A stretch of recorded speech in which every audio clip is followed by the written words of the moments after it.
Beat the worshippers with batons.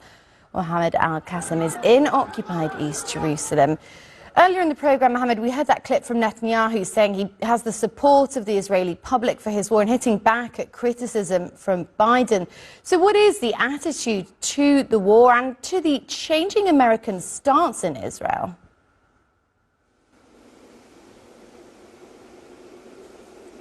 Well, there is anger against Prime Minister Netanyahu for this continued tension between Israel and the U.S. and many Israelis who have taken to the streets every Saturday and sometimes, Charlotte, during the week, protesting, demanding that Netanyahu resigns, demanding new elections to be held, have accused the Prime Minister of putting this strategic historic relationship between Israel and the U.S. At risk. The opposition said the same thing. Former Prime Ministers, not just one Prime Minister, former Prime Ministers like Ehud Olmert, Ehud Barak and Yair Lapid all accused Prime Minister Netanyahu of mismanaging the war, of mishandling of the war, and also of hurting the relationship between the U.S. and Israel. And let's not forget that just last week we had Minister of the War Cabinet Benny Gantz visiting Washington for the specific reason to try to smooth the relationship between Israel and the U.S. And now having President Joe Biden publicly criticizing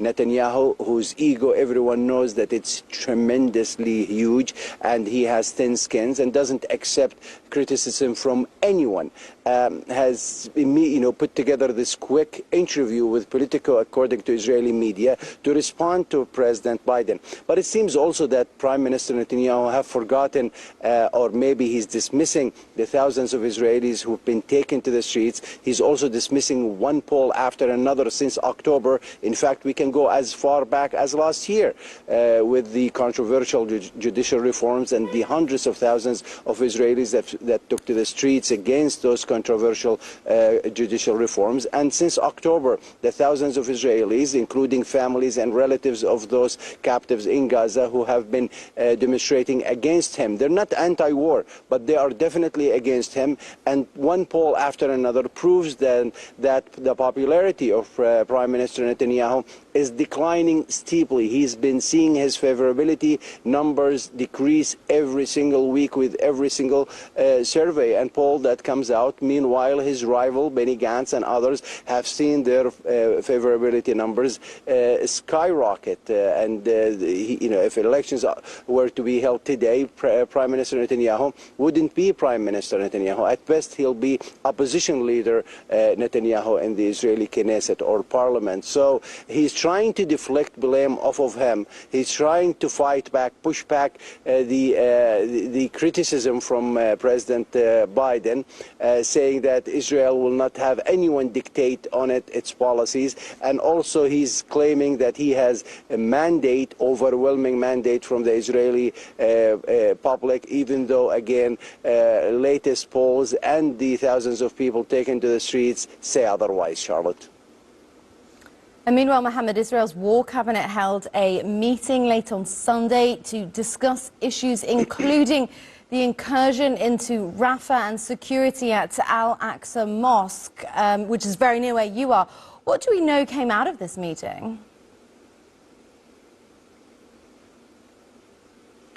Well, the meeting discussed two topics, and it went on late into the night. Nothing public or a public statement were made available for the press, but it focused on the issue of increasing tension and maybe restrictions in occupied East Jerusalem because of the holy month of Ramadan beginning or starting today. No changes on that front. Israel has said that it will assess the security situation on a day-to-day basis.